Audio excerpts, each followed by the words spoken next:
Nagkagirian na naman ang ilang pulis at mga realistang nakalusok malapit sa Malacanang.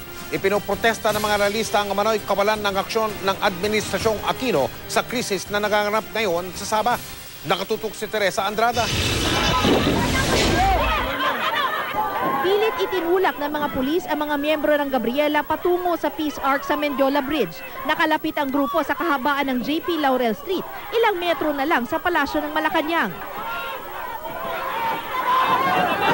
Nagkatulakan at nagkasiksikan habang pinalalabas ng mga pulis ang mga nasa gate. Nagawang makandado ng mga pulis ang gate pero ang mga realista hindi natinag.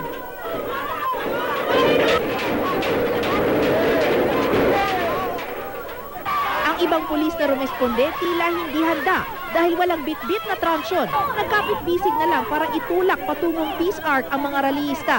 Sinisisi ng grupo ang kawalan umano ng aksyon ni Pangulong Aquino sa Sabah na nagresulta raw sa kaguluhan. Inupuan niya, katulad ng pag-upo ng iba pang mga nauna sa kanya, yung claim natin sa Sabah. Ang una dapat ginawa ni Presidente Aquino, makipag-usap sila sa pamilya Kiram para mag-come up ng isang maayos na posisyon at stratehiya paano i-beef up yung claim natin sa Sabah.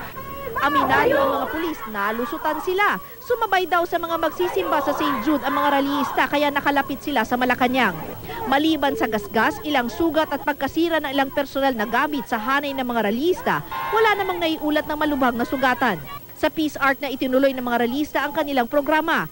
Ilang minuto pa'y nag-umpisa na silang umalis.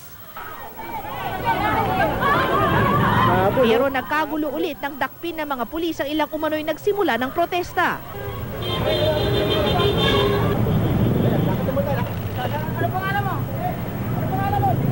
Kapag dito sa Mendiola mismo, pinapayagan natin sila sa Don Chino Roces Bridge. Kaya lang, naggawa kasi sila ng kanilang programa sa isang restricted area na hindi po pinapayagan ang freedom of expression. Sasampahan ng reklamong illegal assembly ang dalawang miyembro ng grupo. Teresa Andrada, Nakatutok, 24 Oras.